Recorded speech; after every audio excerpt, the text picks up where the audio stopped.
Hey everybody, this is a quick video in case you have a dual electronics XRM59BT car radio receiver and you need to do a hard reset on it. Now you might want to do this reset for a variety of reasons. If the radio is not responding, or if it's not connecting to Bluetooth, or if it keeps disconnecting, if you're having any kind of troubleshooting issues like this, a hard reset can fix a lot of these issues, and it's very easy to do. Just keep in mind when you do this, you'll have to reset things up because the factory default settings will be restored.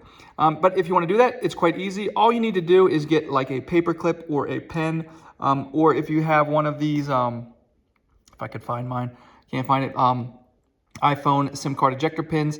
They work really well. You just come over here and you will find at the bottom right of the radio, you will find the reset button.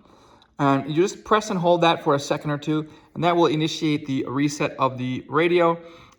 Once it resets, then you can go ahead and set it up again as you like.